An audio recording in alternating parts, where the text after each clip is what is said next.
Alors pendant cette formation, l'objectif c'était d'avoir le maximum de connaissances pour planifier les interactions entre la nature au sens large et les activités humaines. Pour mon bachelor, j'ai analysé en fait les déplacements de lièvres dans le but de comprendre l'utilisation de l'espace par cet animal en milieu agricole. Et du coup, le but c'était de marquer des individus avec un collier émetteur, comme ça on pouvait les suivre, savoir où ils allaient et par rapport à ça essayer de deviner quels étaient les habitats qu'ils préféraient dans le but de faire une fiche de mesure pour aider le gestionnaire à prendre les bonnes décisions pour la sauvegarde et la préservation de l'espèce. Du coup ça c'est une antenne avec un récepteur VHF et l'objectif en fait c'est de trouver dans quelle direction est le lièvre et du coup le boîtier émet un son et plus en fait j'incline l'antenne dans la direction dans laquelle est le lièvre, plus en fait le son il va augmenter. Du coup, l'objectif de ces cartes, c'est de savoir où sont les lièvres et du coup, en allant voir sur le terrain, on sait que si ils sont dans ce champ-là, c'est par exemple cette couverture végétale-là qu'ils préfèrent. Comme ça, on peut transmettre ces informations afin de prendre des mesures pour la conservation de l'espèce. Pour les gens comme moi qui aiment sortir, qui aiment être au contact de la nature, l'EPIA permet justement d'avoir une approche plus théorique et plus pratique. Alors moi je travaille sur le projet Ponderful, qui est un projet européen H2020 avec 18 participants dans toute l'Europe et aussi en Uruguay.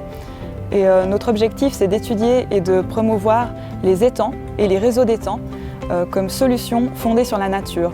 Alors un étang, déjà du point de vue de la biodiversité, ça abrite énormément d'espèces et souvent des espèces qui sont rares ou menacées. Alors là moi ce que je fais c'est que je fais un inventaire de la biodiversité, donc je regarde ce qu'il y a comme macro-invertébrés aquatiques dans l'eau. On regarde aussi d'autres espèces comme les amphibiens ou les poissons. On va aussi regarder les plantes aquatiques. On va un peu vers les interfaces où il y a, sur le bord de l'étang où il y a de la végétation. Et puis ensuite on fait des mouvements comme ça. Et ensuite on regarde ce qu'il y a dedans. On y verse dans un bac blanc et puis ensuite on y regarde.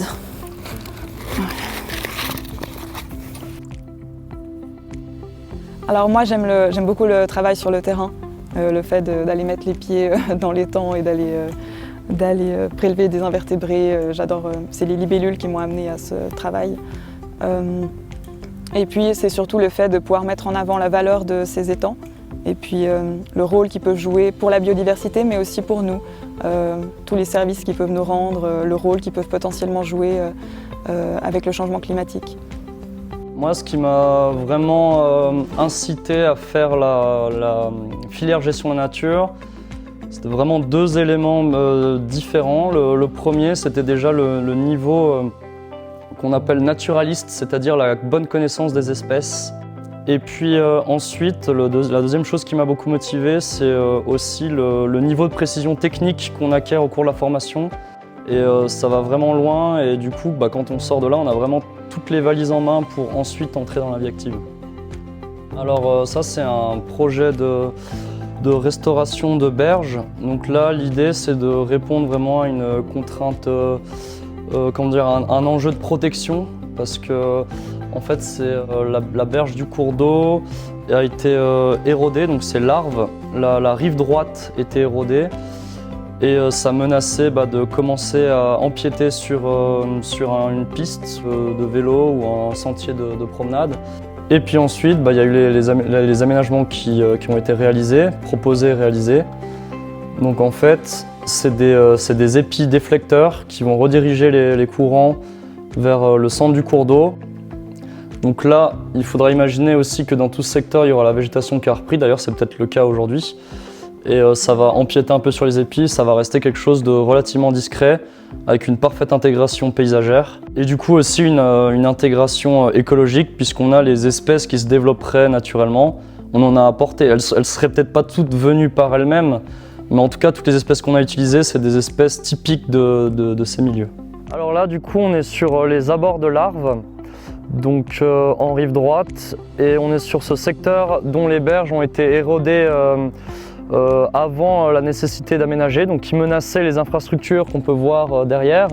Et donc voilà, il était nécessaire d'intervenir, D'abord pour le chemin qui passe, qui longe, et puis ensuite pour les infrastructures. C'est hyper gratifiant de voir le fruit de son travail derrière un ordinateur se réaliser concrètement et dans l'espace, dans un espace assez grand. On va dire que c'est notre petit moment, pas de gloire, mais où finalement on a une sorte de reconnaissance, pas des gens, mais de ce qu'on peut voir autour de nous.